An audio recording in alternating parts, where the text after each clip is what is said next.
Christina Corrigan was a 13-year-old teenage girl. She lived in El Cerrito in San Francisco, California.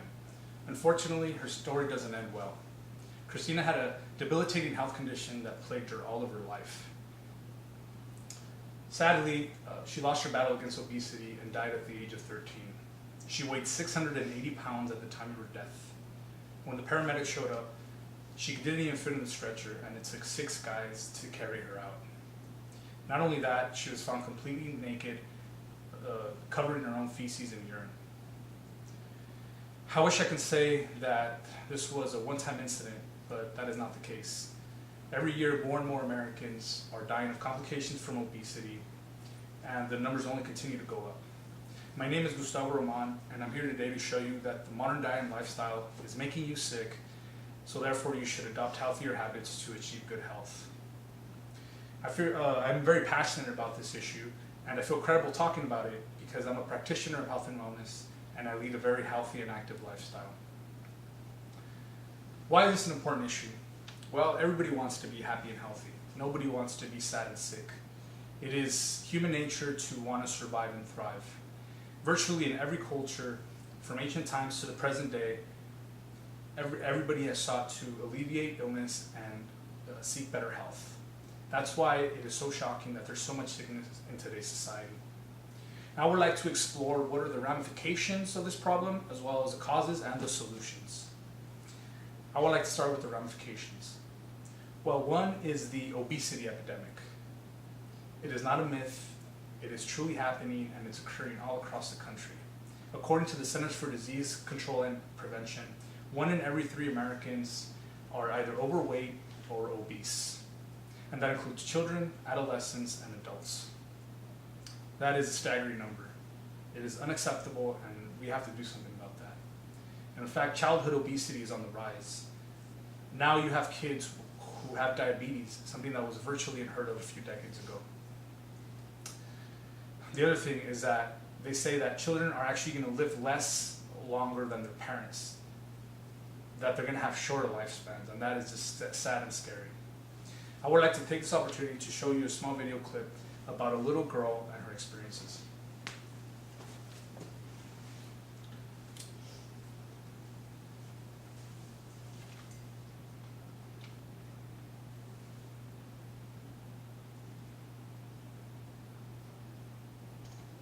I don't like going to school because all the other kids pick on me. It hurts my feelings.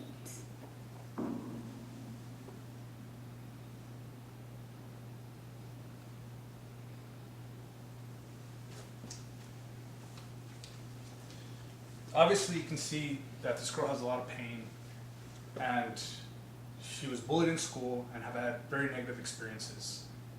This is the result of obesity. The next negative ramification I want to talk about is depression. Depression is the second leading cause of disability in the world. It's a serious condition, and basically it involves a mood disorder that affects thinking and behavior. And it involves intense feelings of helplessness, hopelessness, worthlessness, and despondency. According to the experts, there is a food and mood connection. So what we put into our bodies affects the way we feel.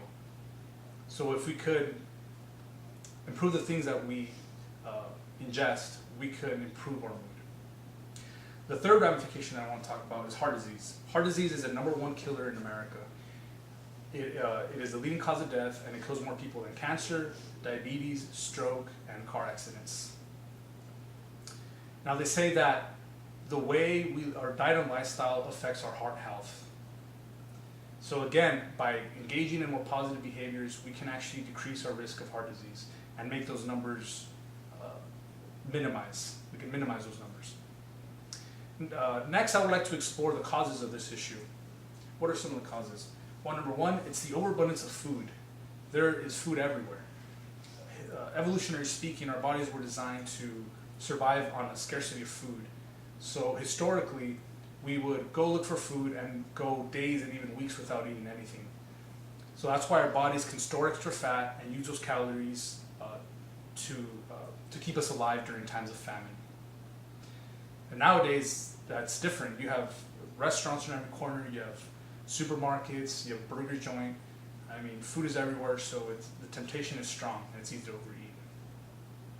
The second cause is the type of food that we're eating. We're eating junk food, fast food, just heavily processed food, high fructose corn syrup, which is in a lot of different foods that we eat and we're not even aware of it. So again, we were designed to eat food, natural food, whole food that was given to us by Earth, that we used to live off the land, we used to hunt our own animals, we used to eat fruits, vegetables, seeds, things that we could find that were whole. And we're just not doing that anymore.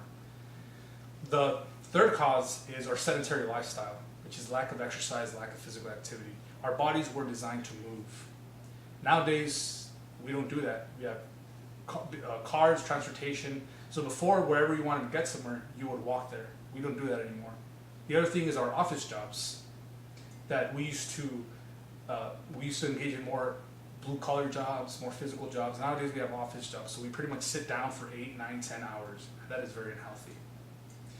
According to the BBC News, living a sedentary lifestyle is equivalent to smoking on a regular basis, and it kills such as many people. That is something that we didn't know, but it's true. So I would like to move on to the solutions, because I do believe there's hope, like I said before. The first solution, the best solution is to implement 3 dimensions of wellness, which is physical wellness, intellectual wellness, and social wellness. So the first solution is physical wellness, to eat healthier food, to exercise on a regular basis, to avoid smoking, and to get better sleep.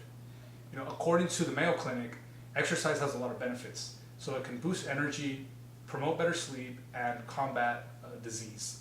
I mean, just those reasons alone should motivate us to start exercising.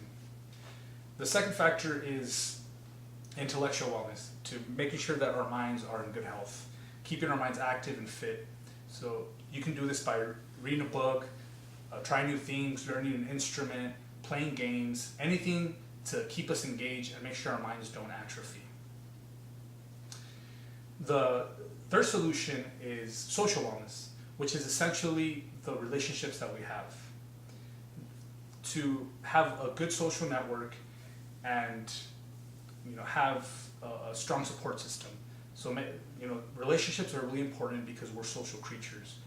So having friendships, keeping close relationships are all good things to make us whole. And if we practice all these 3 things, we're going to be very healthy. So just to recap, we've explored some of the ramifications of our unhealthy modern diet and lifestyle, such as obesity, depression, and heart disease. Next, we also explored the causes of this problem, which is overabundance of food, the type of food that we're eating, and our sedentary lifestyle. And finally, we also explored the solutions to this problem, which is practicing the 3 dimensions of wellness, which is physical wellness, social wellness, and intellectual wellness. I want to leave you with this final thought from the ancient Roman author Virgil. The greatest wealth is health. I hope you enjoyed my speech and I was able to motivate you. So let's start living healthier. Thank you very much.